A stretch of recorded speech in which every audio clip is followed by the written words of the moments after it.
आप सभी को मेरा सादर नमस्कार। आज आज़ादी के 75वें वर्ष में हमारे पवन करण जी द्वारा जो श्रृंखला आरंभ की गई है, और मैं समझता हूँ कि ये वास्तव में आज़ादी की हीरक जयंती है, जिसमें हम आज़ादी के हीरों पर बातचीत कर रहे हैं। आज यहाँ हम सब लोग मिलकर नेहरू पर जो विमर्श कर रहे हैं,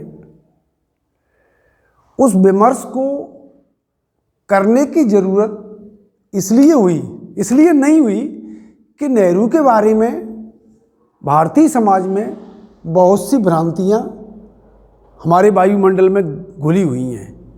इसलिए भी नहीं कि हमारा ये काम है कि हम उन गलतफहमियों को हटाएं, इसकी हमें ज़रूरत नहीं है। गांधी और नेहरू जैसी शख्सियतें इस देश में पैदा हुई, उन्होंने अपना काम बखूबी किया और वे दुनिया से अलविदा हुए। उनमें से किसी ने भी ये नहीं सोचा था कि हमको बाद में आने वाले समय में याद किया जाएगा या नहीं याद किया जाएगा। गांधी और नेहरू, मैं आपको पहले ही बता दूं कि मेरा मुख्य फोकस हमेशा गांधी पर रहा है। आज भी गांधी मेरे साथ चलेंगे तभी मैं बोल पाऊंगा, क्योंकि नेहरू जी पर मेरा उतना विस्तृत अध्ययन नहीं है जितना गांधी जी पर है। लेकिन आप सभी लोगों के बीच, इसीलिए आज मैं पहली बार लिख के लाया हूँ कि कोई दिक्कत आएगी तो मैं देख पाऊँगा। अभी तक जितने भी मेरे व्याख्यान हुए हैं वो बिना देखे और उसके हुए हैं, तो उसमें थोड़ा सा मुझे आज कठिनाई आएगी। मैं आप सब लोगों को साझा कर रहा हूँ। तो मैं आपसे बता रहा था कि महात्मा गांधी और जवाहरलाल नेहरू, इन दोनों ने कभी नहीं कहा कि हमारी मूर्तियां भी बनाई जाएं। उसके बावजूद भी उनकी मूर्तियां बनी। दुनिया के, भारत के बड़े बड़े चित्रकारों ने, बड़े बड़े कलाकारों ने उनसे कहा कि हम आपकी मूर्तियां बनाना चाहते हैं, हम आपकी पेंटिंग्स बनाना चाहते हैं। एक प्रसंग है, अमृता शेरगिल बहुत बड़ी चित्रकार हुई हैं, उनके पास नेहरू की जीवनी पहुंचती है। उनके बारे में कहा जाता है कि वे काफ़ी नकचढ़ी कलाकार थी। तो जब अमृता शेरगिल के पास नेहरू की जीवनी पहुंचती है, तो वे नेहरू को पत्र लिखती हैं, और वे लिखती हैं कि मैं प्रायः आत्मकथाएं नहीं पढ़ती हूँ, क्योंकि आत्मकथाएं आत्म प्रशंसा से भरी रहती हैं, जिनमें भाव ये होता है कि समंदर ने मुझको देखा। आपका की जो जीवनी है उसे पढ़ने के बाद मुझे ऐसा लग रहा है कि आप में विनम्रता है, और आप ये कह रहे हैं कि मैंने समंदर को देखा, समंदर ने मुझको नहीं देखा। अमृता शेरगिल उन्हें लिखती हैं कि मुझे आपका चेहरा बड़ा दिलचस्प लगता है। नेहरू जी को, मुझे आपका चेहरा बड़ा दिलचस्प लगता है। वो निहायत ही प्यारा, खूबसूरत और संशय से भरा हुआ है। मैं आपके सामने बैठकर आपकी पेंटिंग्स बनाना चाहती हूँ। और उनके न चाहते हुए, गांधी और नेहरू के न चाहते हुए भी उनकी मूर्तियां बनी, उनकी पेंटिंग्स बनी। एक से एक कलाकार उनके सामने आए, और हम देखते हैं कि अमृता शेरगिल ने जो उनके बारे में कहा, नेहरू के बारे में, वो कोई अतिशयोक्ति नहीं थी। अगर आप नेहरू अभिनंदन ग्रंथ पढ़ें, मेरे पास रखा हुआ है, तो आप देखेंगे दुनिया भर के राष्ट्रपति, दुनिया भर के प्रधानमंत्री 1949 में लिखा गया था, सच्चिदानंद हीरानंद बादशाह ने अज्ञे ने उसका संपादन किया था। उसे अगर आप पढ़ें तो दुनिया भर के राष्ट्रपति, प्रधानमंत्री और राजनेता नेहरू के बारे में ये कहते मिलेंगे कि he is a man of great spiritual culture, encyclopaedic erudition and a deeply philosophical frame of mind. एक से एक राष्ट्रपति और प्रधानमंत्री उनके बारे में ये कहते मिलेंगे, हर एक के अलग अलग कोटेशन है। लेकिन नेहरू इस सब सफलता का श्रेय गांधी जी को देते हैं।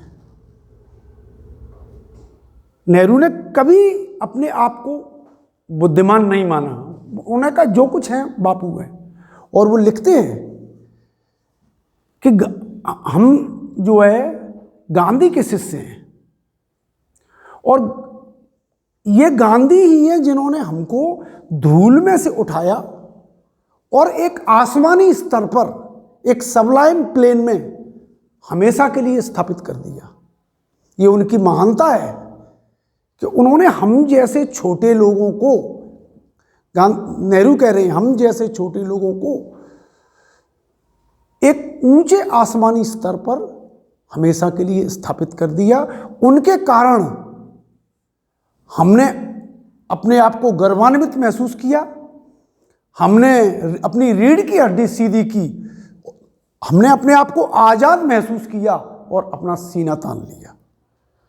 ये नेहरू की विनम्रता है। उन्होंने अपनी वसीयत में हिंदुस्तान के बारे में अपने रिश्ते को बतलाते हुए लिखा कि मेरे मरने के बाद मेरी राख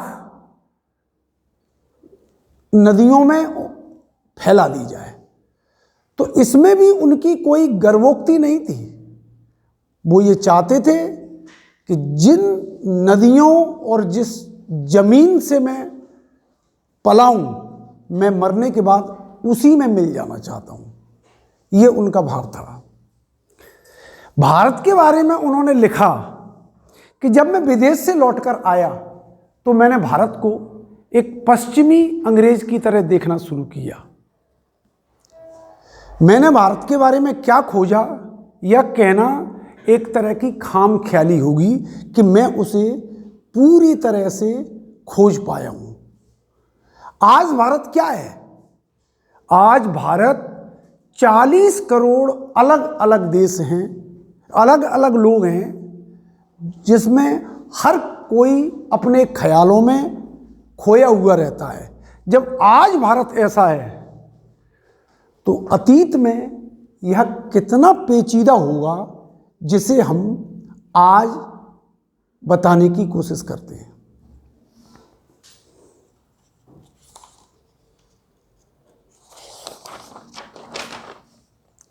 वे लिखते हैं कि आखिर हिंदुस्तान है क्या? गुजरे हुए जमाने में इसके क्या मकसद थे? ऐसी कौन सी चीज थी जिससे इसे ताकत हासिल होती थी? किस तरह वो अपनी पुरानी ताकत खो बैठा? क्या कोई ऐसी चीज जिंदा है जिसकी भारत नुमाइंदगी करता है? आज की दुनिया में हिंदुस्तान की ठीक ठीक जगह क्या है? आज हिंदुस्तान एक भौगोलिक और आर्थिक इकाई है। वह विविधता में सांस्कृतिक एकता की अद्भुत चीज है। ये नेहरू का कोट बोल रहा हूं मैं। लेकिन यह अंतर विरोधों का पुलिंदा है और न दिखलाई देने वाले धागों से बंधी हुई कोई चीज है। ये डिस्कवरी ऑफ इंडिया में साभार उसी से लिया हुआ है। आगे नेहरू लिखते हैं कि 5000 वर्ष की हिंदुस्तान की कल्पना ने मुझे एक नई निगाह दी। मुझे हाल के जमाने का बोझ कुछ कुछ हल्का होने लगा।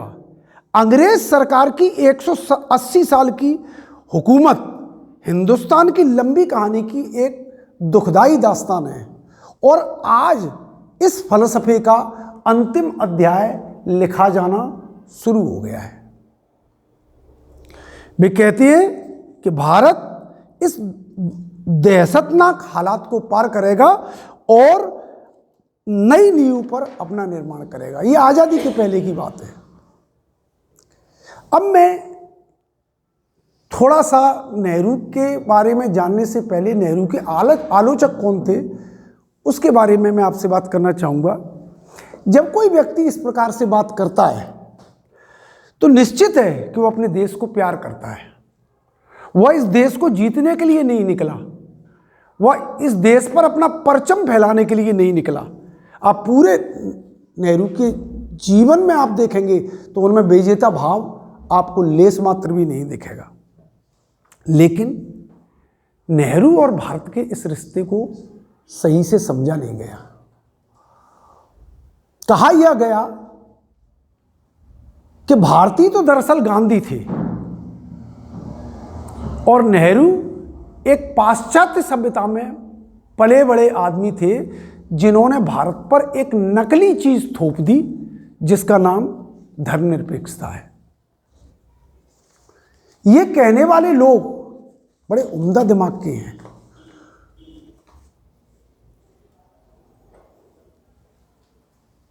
निर्मल वर्मा, आशीष नंदी और त्रिलोकीनाथ मदान, ये तीन का मैं उल्लेख करूंगा जिन्होंने नेहरू की गहरी आलोचना की है। और उन्होंने लिखा है कि नेहरू ने एक प्रकार से भारत के साथ धोखा किया।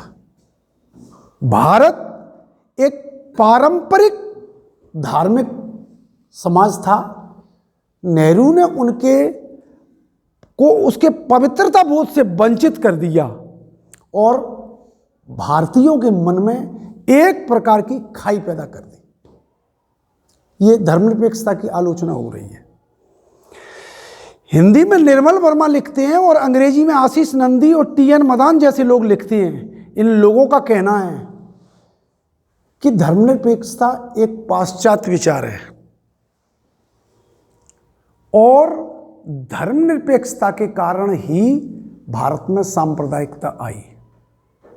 वो कहते हैं कि धर्मनिरपेक्षता का दूसरा पहलू सांप्रदायिकता है, यानी वो ये मान के चलते हैं कि भारत में जो सांप्रदायिकता आई है वो नेहरू की धर्मनिरपेक्षता के कारण आई है। लेकिन आज हम सब लोग इस बात को जानते हैं कि ये आलोचना गलत है। किसी भी एंगल से हम इस आलोचना को सही नहीं मान सकते। ना हम नेहरू को अधार्मिक मान सकते और न धर्म में इतना लिप्त मान सकते कि वो धर्म के नाम पर वोट मांगने लगे। नेहरू का कहना कुछ अलग था। उनका कहना था कि जब हम व्यक्तिगत तौर पर धर्म को मानते हैं तो हम धर्म का मर्म समझने लगते हैं। व्यक्तिगत तौर पर इस देश में बहुत सी बहसें चली हैं कि द्वैतवाद क्या है, अद्वैतवाद क्या है, ब्रह्म क्या है, ईश्वर क्या है। लेकिन जब धर्म सांगठनिक रूप ले लेता है, संस्थागत रूप ले लेता है, तो वह व्यक्ति के इन मर्म स्थलों को नष्ट कर देता है। और उनकी बात आज हमें लगता है कि नेहरू की सही है। वो कह रहे हैं कि इस देश में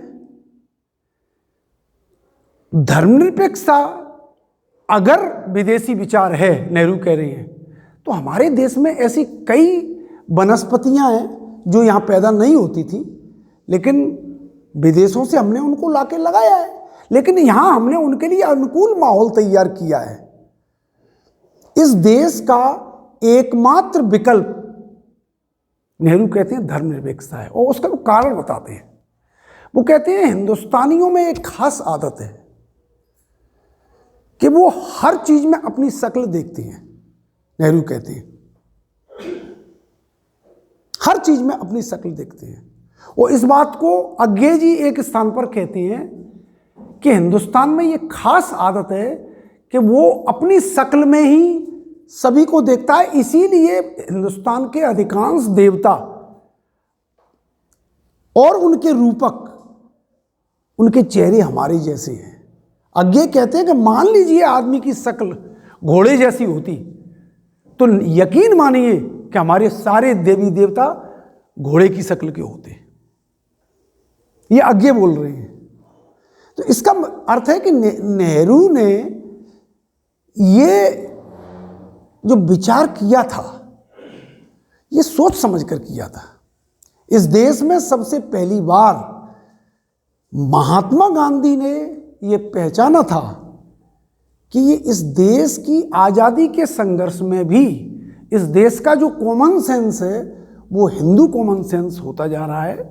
ठीक है, हिंदू कॉमन सेंस से कोई परेशानी नहीं है, लेकिन जब मुसलमान और एक हद तक दलित जब इस देश में अपनी छवि देखने की कोशिश करता है तो उन्हें उनकी छवि दिखलाई नहीं पड़ती।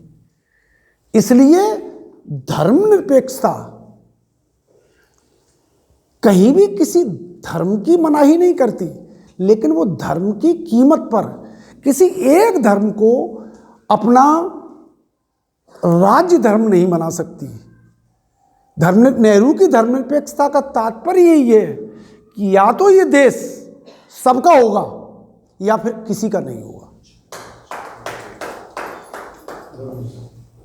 ये नेहरू का भाव है।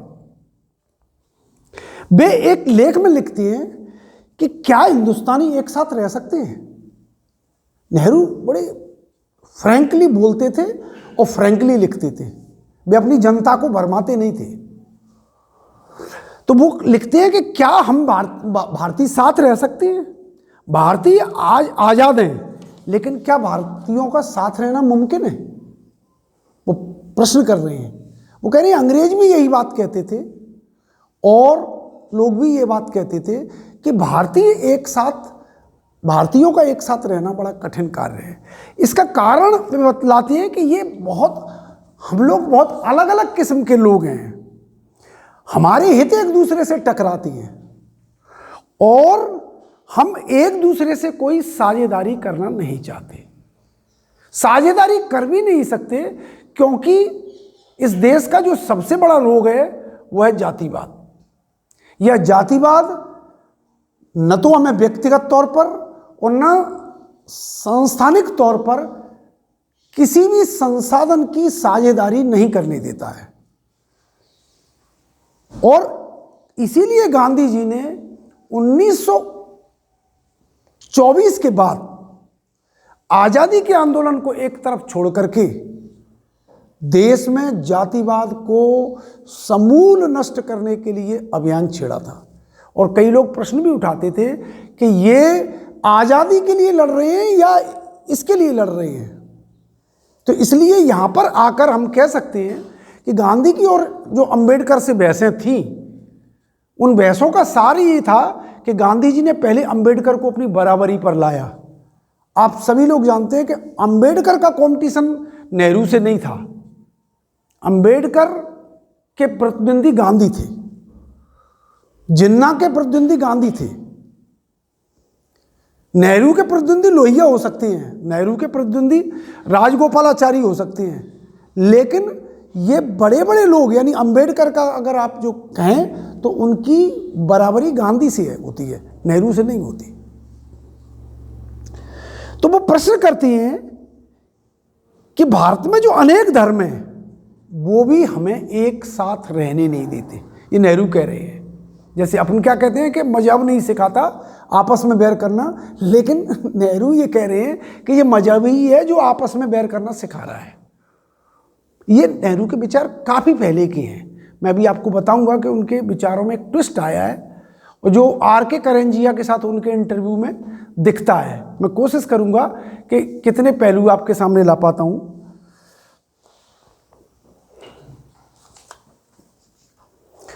नेहरू इस प्रश्न से जूझते हैं। इसके लिए वे सबसे पहले भारत की खोज करते हैं। वे कहते हैं कि हमारा अतीत साझा था, हमारा वर्तमान साझा है। हिंदू मुस्लिम समस्या के लिए वो कह रहे हैं। तो इसका कोई कारण नहीं हो सकता कि हमारा भविष्य साझा भविष्य न हो। ये भी बहुत बड़ी बात है। नेहरू एक ऐसे भारत की खोज कर रहे थे जो भारत सभी का होगा, हिंदुओं का भी होगा, मुसलमानों का भी होगा, ईसाइयों का भी होगा और पारसियों का भी होगा।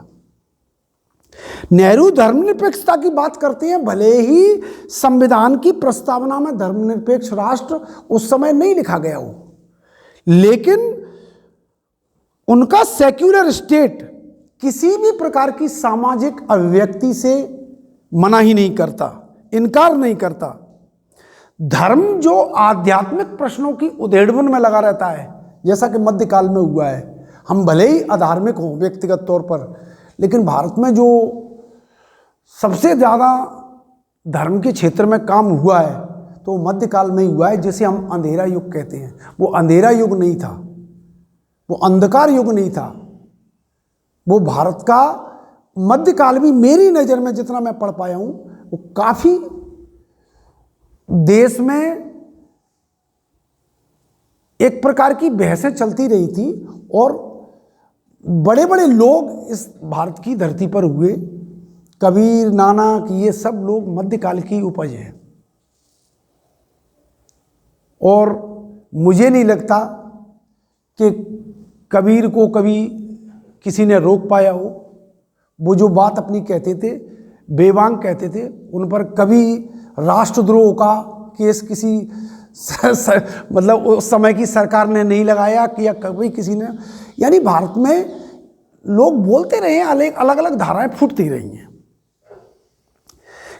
नेहरू कहते हैं कि धर्मनिरपेक्ष राज्य किसी सांस्थानिक धर्म से अपने आप को संबद्ध नहीं करेगा, और अगर भारत का बहुमत, यानी वो हिंदुओं की ओर इशारा कर रहे हैं, अपन सब हिंदू ही हैं, लेकिन जो बात है वो बोलना पड़ेगी, भारत का बहुमत अगर राष्ट्र के रंग पर हावी होता है तो हमें सतर्क हो जाना चाहिए। कहीं ऐसा ना हो कि जो अन्य रंग हैं वो फीके पड़ जाए। ये नेहरू कह रहे हैं। आप सारी बात समझ रहे होंगे मैं क्या कहना चाह रहा हूं।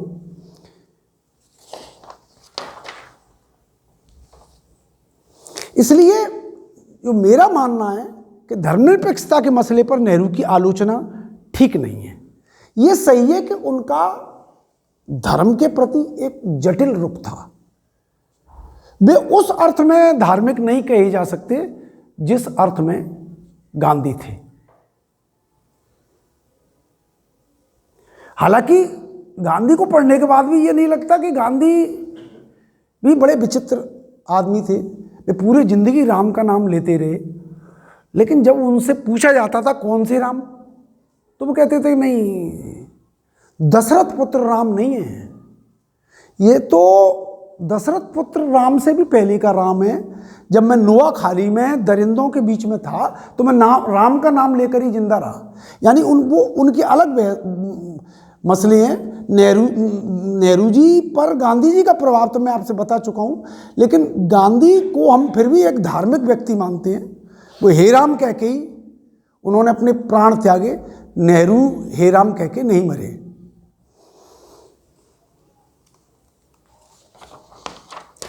नेहरू लेकिन किसी को धार्मिक न होने के बावजूद भी वो एक जगह लिखते हैं कि अगर किसी को पत्थर पूजने से शांति मिलती है तो भला मैं कौन होता हूं कि उनसे ये कहूं कि ये सब झूठ है। ये नेहरू कह रहे हैं। इसलिए धर्म के प्रति उनका रुख कुछ जटिल था। वे इसमें भी कुछ खोजना चाहते थे। वे बचपन में थियोसोफिकल सोसाइटी में गए और 13 वर्ष की उम्र में उन्होंने थियोसोफिकल सोसाइटी को ज्वाइन किया। वो लिखते हैं कि एनईबी सेंट के इलाहाबाद में जब मैं भाषण सुनता था तो मेरा दिमाग घूम जाता था। उनका इतना प्रभाव था कि मैं एक कल्पना लोक में विचलित होने लगता था। लेकिन उसके बाद थियोसोफिस्ट लोग भी मेरी नज़रों से गिरने लगे। वो आगे लिखते हैं कि जब मैं, मतलब एक लाइन में भूल गया कि जब मैं थियोसोफिकल सोसाइटी के संपर्क में आया था तो मैं गहरी ध्यान मुद्रा में बैठा रहता था और मुझे यह लगता था कि मैं कोई बड़ा अनुष्ठान करने जा रहा हूं। लेकिन जल्दी ही थियोसोफिस्ट मेरी निगाहों से उतरने लगे, क्योंकि वे खतरे की बनिस्बत ज्यादा आराम तलबी थे। इसलिए थियोसोफिस्ट ऊंचे और बड़े चढ़े होने के बजाय मामूली किस्म के आदमी दिखाई देते थे। वे शहीदों के रास्ते पर जाने की बजाय फूलों पर चलना पसंद करते थे, लेकिन हाँ, एनी बेसेंट के प्रति मेरे दिल में गहरा आदर है। ये नेहरू लिख रहे हैं। नेहरू ने युवावस्था में ही नीत्शे को पढ़ा था और नीत्शे की ये बात उन्हें याद रही कि सदियों का ज्ञान ही नहीं, सदियों का पागलपन भी हमारे अंदर से फूट पड़ता है। ये नीत्शे का डायलॉग है कि सदियों का ज्ञान ही नहीं, सदियों का इसलिए किसी विरासत का, किसी संस्कृति का वारिस होना सबसे खतरनाक है, नेहरू कह रहे हैं। यानी वो भारत एक खोज लिखने के बावजूद भी वो ये कह रहे हैं कि मैं इस भारतीय संस्कृति का वारिस नहीं बन रहा, क्योंकि सदियों का पागलपन भी मुझे अपने सिर पर ढोना पड़ेगा अगर मैं ये सब कुछ करता हूँ। ज़्यादा अतीत में अगर हम जाएंगे तो फिर उससे निकल नहीं पाएंगे, उस अतीत से। भारत का अतीत इतना गहरा है कि जिस अंधकार के कुएं से बाहर निकलना संभव नहीं है। गांधी से धर्म को लेकर उनकी बड़ी बहस होती थी। वे गांधी की धार्मिकता और सनातन धर्म से कतई सहमत नहीं थे, लेकिन तब भी, जबकि मैं आज की तारीख में मैं जानता हूं कि किसी भी नेता के लिए धार्मिक होना जरूरी नहीं है, ये मेरा पर्सनल थिंकिंग है और मैं धर्म को बिल्कुल अलग रखता हूं, लेकिन चूंकि मैं यहाँ नेहरू पर बोल रहा हूं तो मुझे उनकी धार्मिकता पर भी बोलना पड़ेगा। आज भले ही उस मामले में हम उनसे बहस करें। जब आर.के. करंजिया उनसे पूछते हैं कि वैज्ञानिक समाजवाद और इस पर आपका जो ख्याल है उस पर आप क्या कहेंगे मिस्टर नेहरू, और नेहरू कहते हैं कि मेरी दुनिया में जो टेक्नोलॉजिकल परिवर्तन हो रहे हैं, जिस तरीके से विज्ञान आगे बढ़ रहा है, उसके साथ साथ एक चीज भी बढ़ रही है और वह है आध्यात्मिक रिक्तता। और अगर हम इस आध्यात्मिक रिक्तता के पक्ष की उपेक्षा कर देंगे तो हम मानव नहीं रह जाएंगे। ये वो करंजिया से कहते हैं। करंजिया ब्लिट्ज के प्रधान संपादक थे। उन्होंने 1960 और 64 के दौरान जो इन नेहरू के इंटरव्यू लिए थे, वो 2 किताबों की शक्ल में, एक किताब मेरे पास आ चुकी है, the mind of mister Nehru, और दूसरी आने को है the philosophy of mister Nehru. ये 2 किताबें उन्होंने लिखी हैं जिसमें उन्होंने ये कहा है कि हम कोई भी प्रश्न पूछने के बजाय या उलझने के बजाय या नेहरू पर बात करने के बजाय सीधे हम नेहरू के पास ही चलते हैं। वो क्या कह रहे हैं वो मैंने किताब में दर्ज किया, वैसा का वैसा किया है। फ्रैंक मोरिस जो उस समय के जाने माने पत्रकार थे, ये तीनों लोग, और एक उनके पास टेप रिकॉर्ड करने वाला, ये पूरा उन्होंने अपनी उस किताब में लिखा है। अभी मेरे पास 4-6 दिन पहले वो किताब बड़ी मुश्किल में आ पाई है।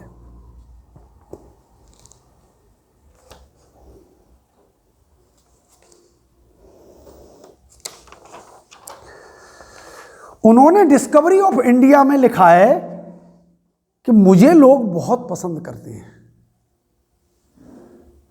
और मैं लोगों को भी बहुत पसंद करता हूं, लेकिन जब मैं लोगों के बीच में रहता हूं तो संशय में पड़ जाता हूं कि मेरा इनसे क्या रिश्ता है।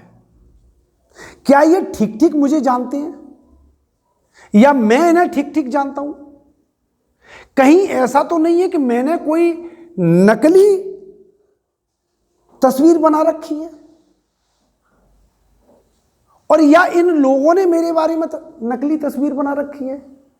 कल को अगर इन्हें सच्चाई पता लगेगी तो क्या होगा? वे कहते हैं भारतीय खोज किताब में कि यहां की जो लोक बुद्धि है वो यहां के किसान का असली कॉमन सेंस है।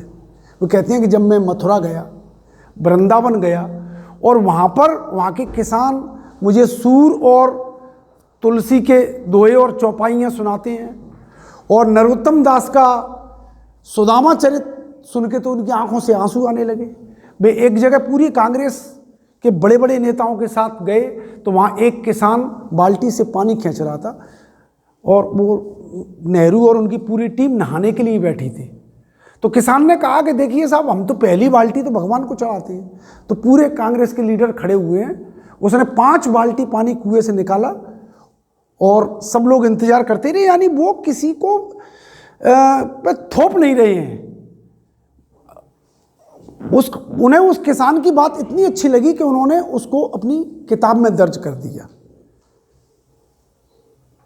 और यानी लोगों का भी इतना गहरा सम्मान करते थे। वे लिखते हैं कि जब मैं लोगों के बीच रहता हूं तो मैं उन पर खींचता भी हूं। ये बात जरा ध्यान से सुनाएं। कई बार मैं उन्हें डांटता भी हूं, फटकारता भी हूं, लेकिन हमेशा मुझे यही दिखलाई देता है कि लोग इसके जवाब में मुझसे सिर्फ मोहब्बत, मोहब्बत और मोहब्बत करते हैं। यह रिश्ता नेहरू और लोगों का कैसे बना? नेहरू को आखिर यह हिम्मत कैसे हुई कि वे अपने मतदाताओं को फटकार सके, उन्हें डांट सके, उनसे ये कह सकें कि तुम्हारे भीतर जो आदतें हैं वो गलत आदतें हैं और तुम्हें वो आदत बदलनी चाहिए? ये कहने की हिम्मत कहां से आई? आजकल तो जनता से नेता इतने घबराए हुए हैं कि कोई 300 यूनिट बिजली दे रहा है, कोई कुछ कर रहा है, कोई मतलब, क्योंकि वो नेहरू में ये हिम्मत कहां से आई कि वो जनता के प्रश्न से जूझ रहे हैं। आज का कोई नेता ऐसा नहीं कर सकता। ये हिम्मत सिर्फ गांधी और नेहरू की थी। ये साहस उनमें कैसे पैदा हुआ? ये साहस उनमें इसलिए पैदा हुआ कि उन्होंने लोगों से अपने रिश्ते बनाए, उन्होंने अपनी जिंदगी का पूरी तरह से निवेश जनता के बीच में किया, उन्होंने अपने आप को जनता में फना कर दिया। और जब तक, ये भारत का स्वभाव है, सभी नेताओं को भी ध्यान रखना चाहिए कि जब तक आप अपने आप को जनता में गर्क नहीं कर देते हैं, जब तक जनता को यह भरोसा नहीं होता है कि आप सिर्फ बस सिर्फ उसी के लिए जी रहे हैं, तब तक वो आप पर भरोसा नहीं करती। नेहरू मार्क्सवाद के संपर्क में भी आए। वे लिखते हैं कि हिंदुस्तान की भूमि और कल कारखानों के प्रश्न का हल मार्क्सवाद जैसी किसी क्रांतिकारी योजना में ही हो सकता है। मार्क्स की वर्ग संघर्ष की धारणा ने मेरे दिमाग के कई कोनों को प्रकाशित कर दिया है। मुझे इतिहास में बिल्कुल नया अर्थ दिखलाई देने लगा है। इंग्लिश में थोड़ा एक सेंटेंस है, क्योंकि इसका मैं एकदम हिंदी करूंगा तो वही हाल हो जाएगा जो ऐसे आज सुबह हुआ था कि चीन हमारी 1000 वर्ग किलोमीटर जमीन को उठा ले गया। तो या तो इंग्लिश में बोलो या फिर हिंदी में बोलो, ट्रांसलेशन परफेक्ट नहीं होता है। तो नेहरू कह रहे हैं कि I acknowledge the scientific accuracy of marks interpretation of history based on idea of class antagonism. Marx constantly talks of exploitation and class struggle, but according to Marx, this is not a matter for anger or good virtuous advice. The exploitation is not the fault of person exploiting.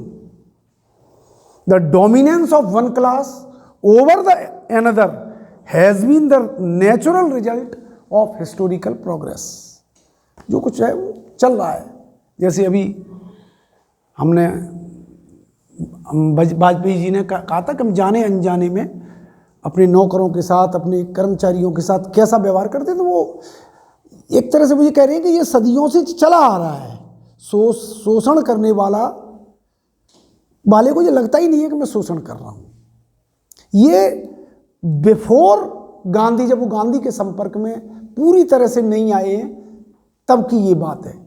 और उस समय 1936 में लखनऊ अधिवेशन में उन्होंने अपने आप को क्लियर कर दिया था कि I am convinced that the only key, Nehru बोल रहे हैं, that the only key to the solution of world's problems and of India's problems lies in socialism. And when I use this word, I do so not in a vague humanitarian way, but in the scientific economic sense. I see no way of ending the poverty, the vast unemployment, the degradation and the subjection of Indian people except through socialism. ये 1936 के नेहरू में। जब अब आता है 1964 का दौर, जब R.K. करंजिया उनसे अंग्रेजी में पूछते हैं, mister Nehru, the question is have you come round to accept the Gandhian solution of class synthesis in preference to Marxist approach of class struggle? Nehru जवाब देते हैं, class struggle is always there, one cannot deny it और put it aside. हमेशा से वर्ग संघर्ष रहा है, हम इसे एक तरफ नहीं रख सकते। But the solution need no longer be one of the violence और स्ट्रगल और hatred, and that's where Gandhiji's peaceful approach, friendly and constructive approach comes in. अब ट्विस्ट बदल जाते हैं जो वर्ग संघर्ष की धारणा है, और वे कहते हैं, सो वाइल नॉट डिनाइंग और repudiating class contradiction, we want to deal with the problem in a peaceful and cooperative way while lessening rather than increasing these conflicts and trying to win over people instead of threatening to fight them or destroy them. वो आगे कहते हैं कि Gandhi ji perhaps was not conscious of this class struggle aspect in the way you and I are. Gandhi ji उस रूप में class struggle को नहीं फेस कर रहे थे जिस रूप में मैं और आप कर रहे हैं। यानी ये उनका बदलाव है गांधी के आने के बाद। तो इस तरह हम देखते हैं कि नेहरू ने अपने जीवन में अनेक प्रयोग किए। वे थियोसॉफिकल सोसाइटी के संपर्क में भी गए, वे धर्म की गूढ़ व्याख्या में भी फंसे, वे मार्क्सवादी भी बने, लेकिन अंततः उन्होंने जिस व्यक्ति का नेतृत्व स्वीकार किया वो महात्मा गांधी थे।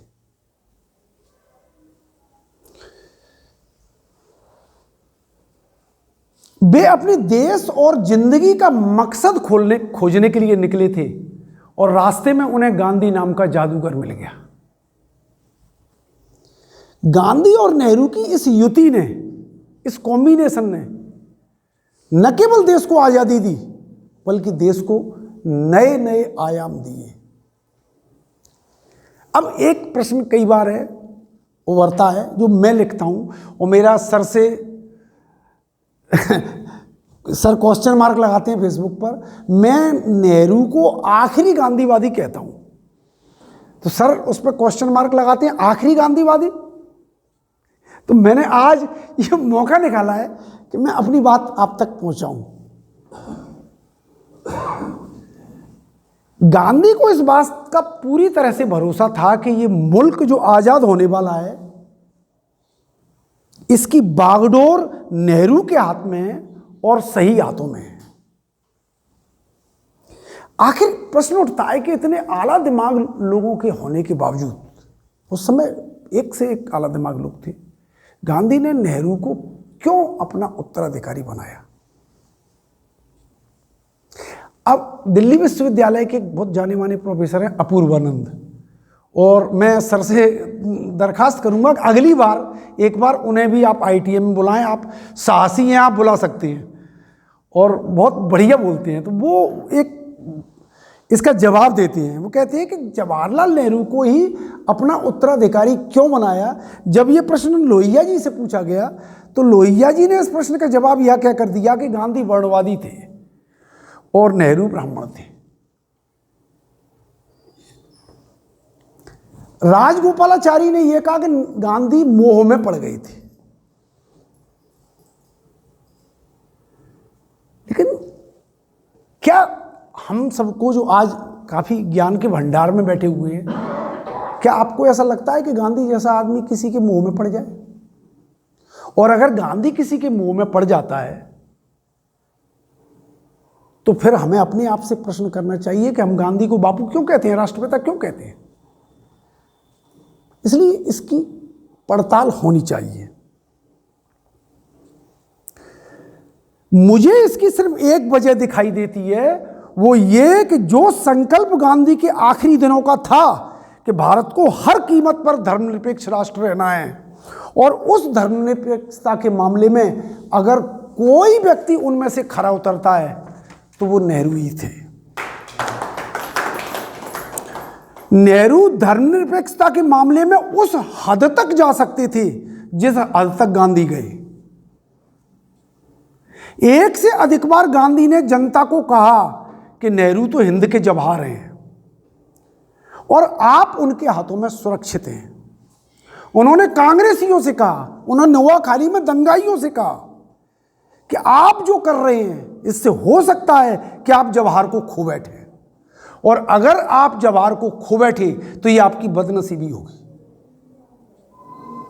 ये आपकी बदनसीबी होगी। वे नोआखाली से चेतावनी दे रहे थे कि अगर आपको जवाहरलाल की सरपरस्ती चाहिए तो आपको हिंसा का रास्ता छोड़ना होगा। एक प्रसंग का मैं जिक्र करना चाहूंगा इसी के आगे।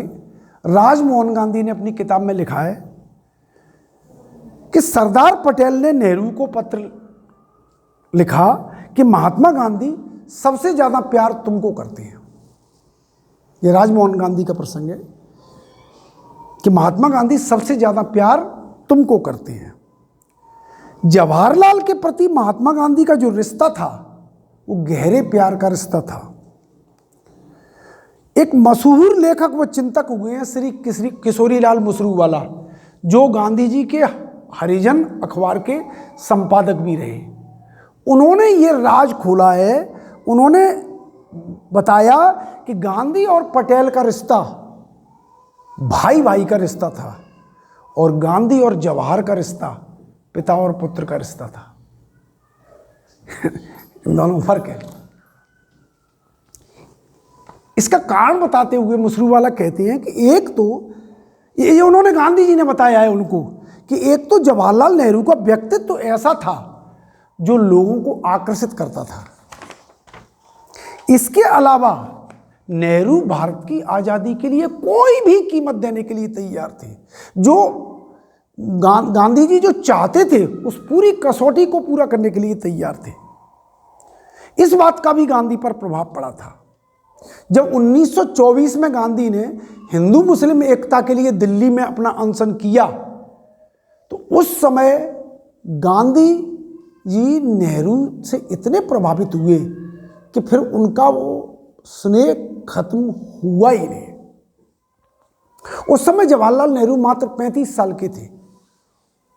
1924 में गांधी जी ने अपनी जिंदगी में 16 अनशन किए थे। वो मैं पूरे अधिकार से बोल रहा हूँ, 16 अनशन किए थे जिनमें 6 बहुत बड़े थे, प्राणघातक थे। लेकिन वो उस्तादों, अब उपवासों के उस्ताद थे तो उनसे भी निकल आते थे।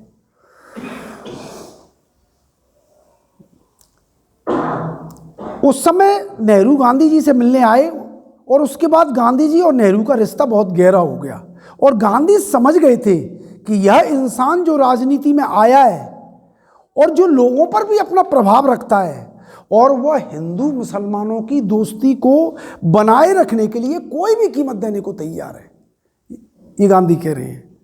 1928 में महात्मा गांधी ने यंग इंडिया में लिखा, अभी देश आज़ाद नहीं हुआ है, 1928, और गांधी लिखते हैं कि nation is safe in his hand, देश उनके हाथों में सुरक्षित है। और उस समय भगत सिंह भी लिख रहे हैं, कीर्ति में एक आर्टिकल छपा था और वो कह रहे हैं कि यंग यूथ को सुभाष चंद्र बोस को नहीं जवाहरलाल नेहरू को फॉलो करना चाहिए। ये भगत सिंह बोल रहे हैं। इसलिए मुझे लगता है कि नेहरू हर कुर्बानी देने के लिए तैयार थे। जेल, पिटाई, आंदोलन में कूद पड़ना, और वे जबरदस्त मेहनती थे। आज हम देख रहे हैं कि हमारे प्रधानमंत्री को 18 घंटे काम करना पड़ता है, तो नेहरू को शायद 26 घंटे काम करना पड़ता हो, ये स्थिति है। जबरदस्त मेहनती थे, वे सुबह से रात तक काम में लगे रहते थे। उस समय भारत की आज़ादी के अलावा उनके दिमाग में और कोई दूसरी बात नहीं थी। ये मैं पूरे जो प्रसंग चल रहा है ये वही किशोरीलाल मुसरू वाला चल रहा है जो राजमोहन गांधी ने अपनी किताब में लिखा है। गांधी ये जानते थे कि नेहरू केवल नेतृत्व ही नहीं कर रहे हैं, केवल नेतृत्व ही नहीं कर रहे हैं, वे देश और जनता के लिए भी काम कर रहे हैं। उनके अपने विचार हैं, गांधी कह रहे हैं, नेहरू के अपने विचार हैं, उनके अपने ख्याल हैं। उनका जो सोचने का तरीका है वह केवल देश तक सीमित नहीं है, वो विश्व परिदृश्य के आदमी हैं, ये गांधी कह रहे हैं। 1947 में गांधी जी के समय में देश आज़ाद नहीं हुआ था, तो एशियन रिलेशंस कॉन्फ्रेंस एक सम्मेलन हुआ था दिल्ली में, जिसमें गांधी जी का भी भाषण हुआ था और नेहरू का भी हुआ था। और उस समय नेहरू गांधी के सामने अपना अंतर्राष्ट्रीय व्यू प्रस्तुत करते हुए एक पैराग्राफ बोलते हैं। मैं भी जो नेहरू का बोल रहा हूँ, आप भी उसका लुत्फ उठाइए। वो कह रहे हैं, peace in Asia and peace in the world are of equal significance in our policies. Nehru कह रहे हैं, in this context the title of Rabindranath Tagore's famous novel the home and the world conveys an apt image to describe our attitude for our national homes to be strong they need peace, and for peace in the world to remain unimpaired we must reinforce all the supports on which a house is built। ये unquoted. इसलिए एक अंतिम paragraph बतलाने के बाद जो मेरी बात है कि गांधी के जो अंतिम स्वच्छ मतलब गांधी जी के जो योग्य उत्तराधिकारी थे और अंतिम गांधीवादी थे, वो नेहरू थे। ये किस्सा मैं सुना रहा हूँ नवंबर 1946 का। नवंबर 1946 में जब महात्मा गांधी नोआखाली पहुँचते हैं तो नेहरू उनसे मिलने नोआखाली जाते हैं। नोआखाली से लौटते हुए नेहरू बिहार आते हैं और भागलपुर से होते हुए पटना पहुँचते हैं। रात को 12 बजे नेहरू अपनी मित्र पद्मजा नायडू को एक पत्र लिखते हैं। उसमें क्या लिखते हैं, आप उस पत्र को ध्यान से पढ़ना। नेहरू कह रहे हैं पद्मजा नायडू को कि बिहार में मैंने ये देखा कि एक सीधा साधा किसान, एक भोला भाला किसान किस तरह बहसी हो गया है, वो किस तरह मुसलमानों का कत्लेआम कर रहा है। ये नेहरू रात के 12 बजे लिख रहे हैं। लेकिन आज मुझे थोड़ी तसल्ली हुई। नेहरू कह रहे हैं आज मुझे थोड़ी तसल्ली हुई। आज सुरक्षा बलों ने मेरे आदेश पर 400 उपद्रवी हिंदुओं को मार डाला। थोड़ा कड़वी न लगे किसी को, मार डाला।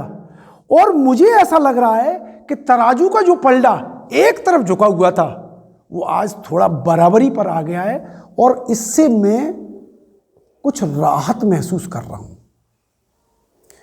कम से कम सुरक्षा बलों ने दंगाई हिंदुओं को रोकने की कोशिश की और इस कोशिश में 400 हिंदू मारे गए। नेहरू क्या लिख रहे हैं? हिंदुस्तान का ऐसा कौन सा नेता है जो यह कह सकता है वो मुसलमानों को मर जाने देगा, उन्हें लुट जाने देगा, लेकिन हमलावर हिंदुओं को रोकने के लिए सुरक्षा बलों से ये नहीं कह सकता कि इन पर गोली चलाइए। इसलिए मैं कहता हूं कि कोई अंतिम गांधीवादी था तो वो नेहरू था।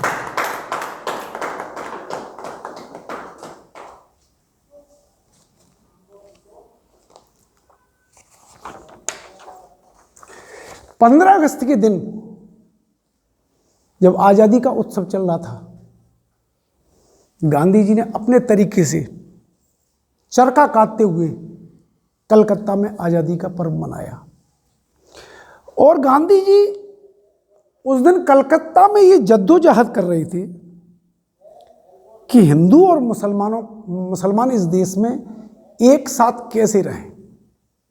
वे कह रहे हैं कि हमें साथ रहने की कोई तरकीब निकालनी होगी, और वे आज़ादी के उत्सव में शामिल नहीं हुए।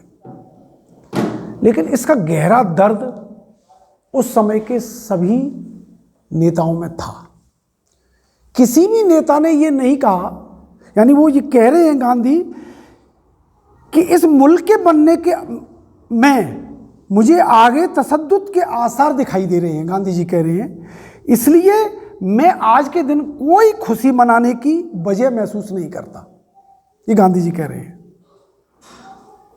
लेकिन किसी कांग्रेस के नेता ने, जवाहरलाल नेहरू उस समय सबसे बड़े लीडर थे, गांधी पर यह हमला नहीं किया कि ऐसे शुभ अवसर पर भी बापू कैसी बातें कर रहे हैं, मनहूस बातें कर रहे हैं, वे आज़ादी का मनाने के लिए नहीं आए हैं। और बल्कि उस समय नेहरू ने जो बोला था वो शब्द मैं आपको सुनाता हूं। नेहरू कह रहे हैं कि आज हम उस शख्स के नालायक चेले साबित हुए हैं जो शख्स यहां से बहुत दूर 1500 किलोमीटर बैठा हुआ चरखा चला रहा है, वो अपने आप को नालायक कह रहे हैं। और मैं आज इस पर्व पर बहुत गर्व महसूस नहीं कर रहा हूं, बल्कि एक गहरा दर्द और गहरी कमी इस आज़ादी के उत्सव को मनाते हुए मुझे हो रही है। और आज मुझे कुछ ऐसा लग रहा है कि बापू के यहाँ न रहने से मैं आज इंसानियत से थोड़ा नीचे गिर गया हूं, ये नेहरू बोल रहे हैं। इतनी कमी उनको महसूस कर रही थी। कहना है बहुत आसान है, व्हाट्सएप पे मैसेज फॉरवर्ड करना कि नेहरू तो ये कर रहे थे, नेहरू वो कर रहे थे। उस दौर में जाना और ये सब देखना, ये बहुत बड़ी बात होती है। नेहरू अभिनंदन ग्रंथ में एक से एक नेता एक बात कहते हैं कि हम देखते हैं कि धीरे धीरे, यानी गांधी जी ने एक बात कही थी कि मेरे न रहने के बाद जवाहर मेरी भाषा में बोलेंगे। उन्होंने कहा था कि आपको मेरे और जवाहर के मतभेद मालूम है, लेकिन मैं आपको बताना चाहता हूं कि मेरे न रहने के बाद जवाहर मेरी भाषा में बोलेंगे। अब गांधी जी की कौन सी भाषा थी वो हम जानते हैं, और गांधी जी नेहरू से क्या एक्सपेक्ट कर रहे थे। तो नेहरू अभिनंदन ग्रंथ में लिखा है कि हम धीरे धीरे, कई नेता लिख रहे हैं कि हम देख रहे हैं कि उनकी जुबान धीरे धीरे गांधी की जुबान हो गई है। नेहरू सैन्यवादी तरीकों के पक्षधर नहीं थे। नेहरू गोवा के मामले में हिचकिचा रहे थे। नेहरू हैदराबाद में सैन्य कार्रवाई से हिचकिचा रहे थे। यह नेहरू की हिचकिचाहट नहीं थी, जो सैन्यवादी दबाव था उसके आगे वे गांधी का सिद्धांत रख रहे थे, और वे कह रहे थे कि ये जिंदा लोग हैं, इन पर इन सैन्य कार्रवाइयों के निर्णय का असर पड़ने वाला है। आज ये लोग, आज हम कुर्सी पर हैं, लेकिन हमें ये हक नहीं है कि हम लोगों के बीच के जो संवेदनात्मक तार हैं उन्हें जोड़ दें। नेहरू शायद रहीम की उस पंक्ति को याद कर रहे थे कि रहमन धागा प्रेम का मत तोड़ो चटका है, टूटे से फिर ना जुड़े, जुड़े गांठ पड़ जाए। तो नेहरू, ये बात सही है कि वो जब गांधी जी की भाषा बोलने लगे थे सैनिक कार्रवाई से हिचकिचा रहे थे, करना पड़ा था उन्हें, बाद में गोवा में भी करना पड़ी और सब जगह करना पड़ी। बहुत से लोग ये कहते हैं कि 1947 के बाद जवाहरलाल नेहरू देश को उस रास्ते पर नहीं ले गए जिस रास्ते पर गांधी जी ले जाना चाहते थे। ये बात बिल्कुल सच है, लेकिन जवाहरलाल नेहरू ऐसा कर भी नहीं सकते थे। एक शब्द है खुदाई इल्हाम। गांधी जी को खुदाई इल्हाम था, वो अंधेरे में भी अपना अगला कदम ढूंढ लेते थे। वे अपनी अंतरात्मा की टॉर्च से अपना अगला कदम खोज लेते थे और उस पर चल देते थे, और उसी को वे पर्याप्त समझते थे।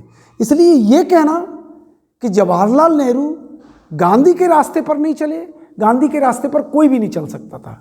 गांधी का खुद का एक मौलिक तरीका था, वे अपनी अंतरात्मा की आवाज़ से सोचते थे और उसी के अनुसार काम करते थे। ये अंतरात्मा की टॉर्च गांधी के अलावा और किसी में जली भी नहीं। इस देश में। नेहरू की विडंबना क्या थी? नेहरू की विडंबना यह थी कि वो एक साथ दो दौर में प्रवेश कर रही थी। एक दौर जो 1947 से पहले का दौर था, जिसे हम रूमानी दौर कह सकते हैं, जिसमें आजादी के लिए रूमान था। उसे अगर हिंदी के विद्वानों से माफी मांगते हुए उसे काव्यात्मक दौर कहें तो कह सकते हैं। और 1947 के बाद का जो दौर था वो कठोर गद्य की जमीन पर लिखा जाने वाला दौर था, यानी उसे हम गद्यात्मक दौर कह सकते हैं। तो नेहरू काव्यात्मक दौर से कठोर गद्य की जमीन पर न केवल कदम रखने वाले थे, वे उसके लिए अभिशप्त थे। इस कठोर गद्य की जमीन पर नेहरू ने अपनी पूरा विज्ञान इस देश पर झोंक दिया।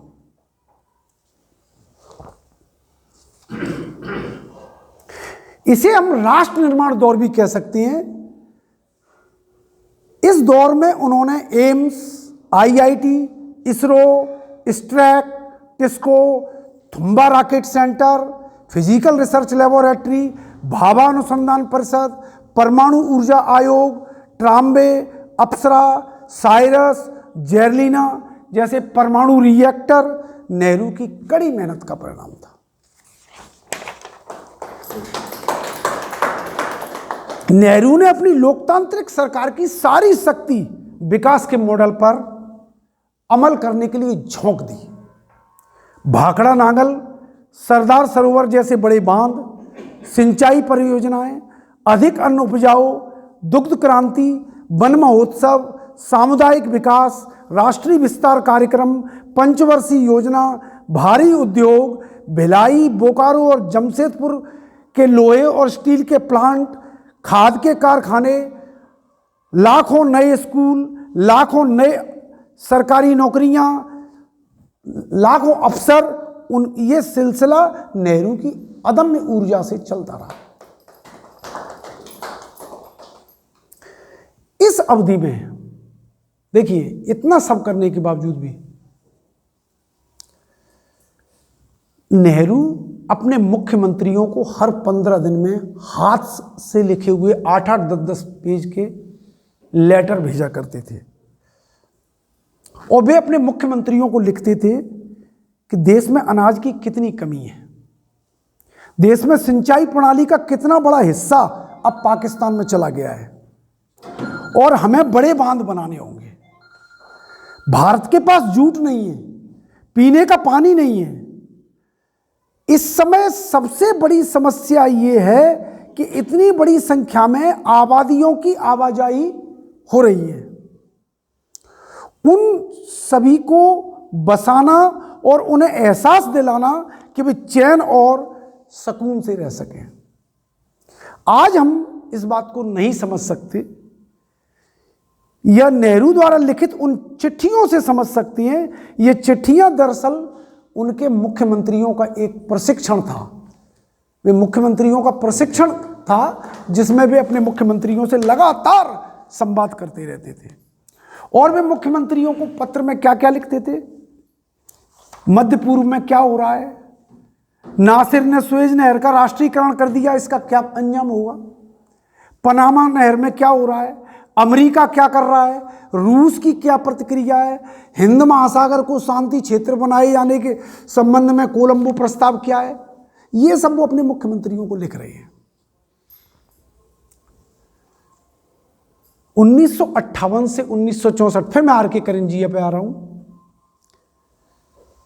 उन्होंने नेहरू से एक प्रश्न पूछा। इतना सब जो उपलब्धि मैंने आपको गिना दी कि मिस्टर नेहरू, आपकी सबसे बड़ी उपलब्धि आप अपने जीवन में क्या मानते हैं? और नेहरू कुछ देर के लिए रुक गए, सोचने लगे और वो काफी देर सोचने के बाद नेहरू बोले कि मिस्टर करंजिया, मैं इस बात को अपनी सरकार की सबसे बड़ी उपलब्धि मानता हूं कि 1947 के भारी तूफान और बापू की हत्या के बाद हमने भारत के इस हिलते हुए जहाज को स्थिर कर दिया।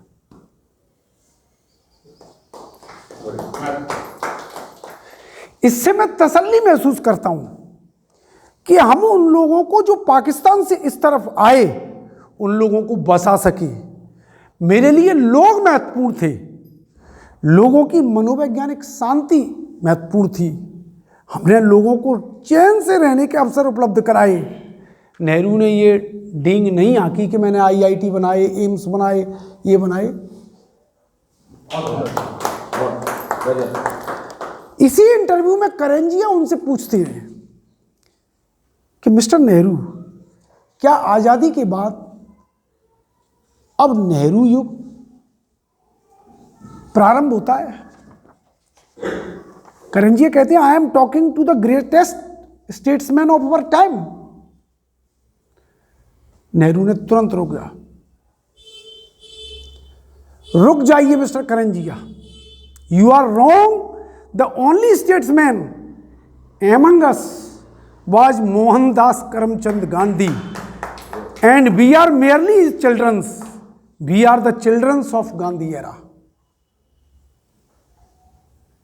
हम गांधी के बच्चे हैं। ये कोई झूठी विनम्रता नहीं है।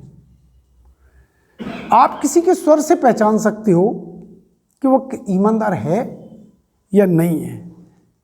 किसी के प्रणाम करने से भी आप पहचान सकते हो कि वो आपको प्रणाम कर रहा है या आपको 3 गोलियां मार रहा है। इसीलिए नेहरू के बाद राजगोपालाचारी ने उन्हें जो श्रद्धांजलि दी, जिसमें उन्होंने कहा कि हमारे बीच का सबसे सभ्य और सुसंस्कृत नेता अब हमारे बीच नहीं रहा। एक आधुनिक मनुष्य को किस प्रकार होना चाहिए, नेहरू उसके जीवंत उदाहरण थे। दुनिया के प्रभावों से दिलचस्पी रखने वाला व्यक्ति, अंतर्राष्ट्रीय स्तर पर सोचने वाला व्यक्ति, जो किसी प्रकार के राष्ट्रवादी संकुचन का शिकार नहीं है, जो हमेशा यह कहता है कि दूसरों के प्रति सहानुभूति रखो और खुद के प्रति कड़ाई करो।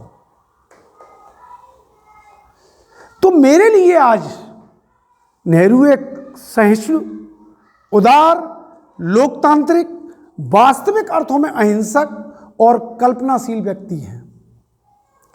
प्रधानमंत्री के रूप में उनकी प्राथमिकताएं चुनने में कुछ गलती हो सकती है, लेकिन जैसा कि मुक्तिबोध कहती हैं कि हमें यह देखना चाहिए कि किसी व्यक्ति की संवेदनात्मक दिशा क्या है।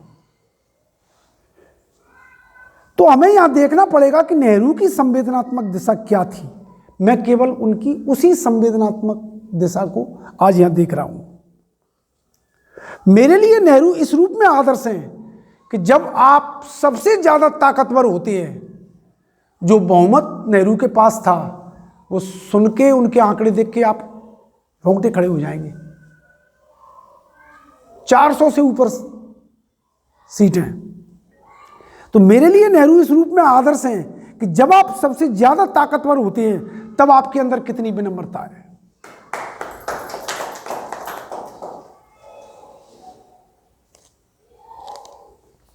तो जो व्यक्ति ये कहता है और ईमानदारी से कहता है, किसी पाखंड से नहीं कहता है, तो मैं ये समझता हूं कि वह व्यक्ति, ये हमारे लिए गर्व की बात है कि वो हमारे देश का पहला प्रधानमंत्री बना। यह हमारा सौभाग्य है, जिसने देश में आलोचना की संस्कृति को स्थापित किया, जिसने संसद में प्रचंड बहुमत के बाद भी नए से नए संसद सदस्य के मत को धैर्यपूर्वक सुना और विनम्रता से उसका जवाब दिया।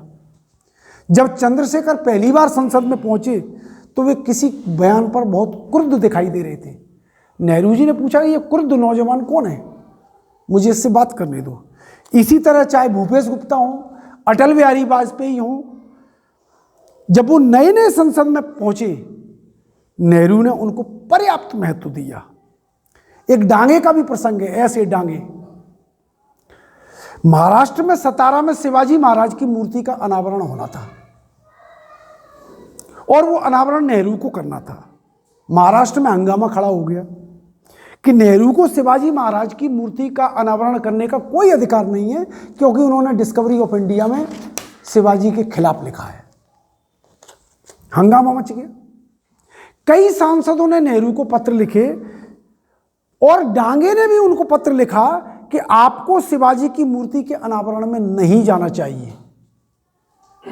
नेहरू ने हर सांसद जिन्होंने पत्र लिखे उनके लिखित पत्रों के जवाब दिए और डांगे को एक अलग से पत्र लिखा और जिसमें उन्होंने पूछा नेहरू ने, क्या आप भी मेरे बारे में ऐसा सोचते हैं?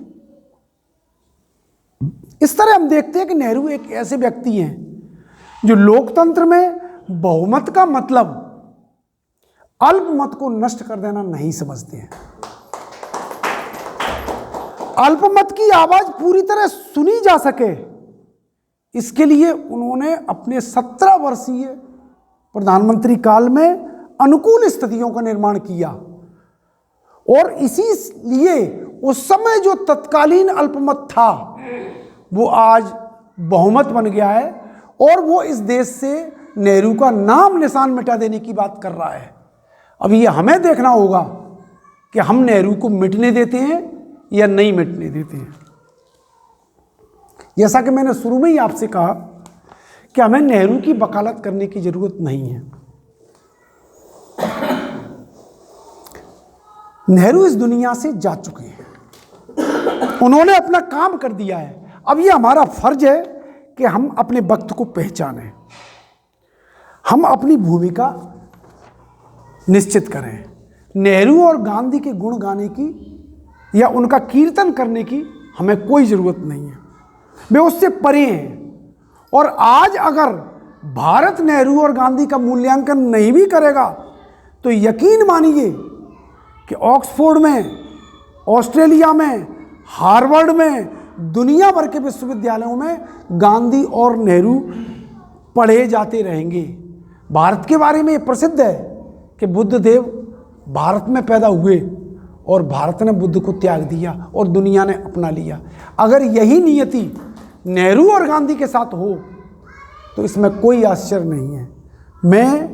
ये विषय बहुत लंबा है और मैं नहीं जानता कि गांधी और नेहरू होने का हम पर कोई असर पड़ा है या नहीं पड़ा, लेकिन हम अच्छे इंसान बने या नहीं बने ये भी मैं नहीं कह सकता। लेकिन अगर हम और ज़्यादा बुरे नहीं हैं तो इसका श्रेय हमें शायद जवाहरलाल नेहरू को देना होगा। धन्यवाद। बहुत परिश्रम, बहुत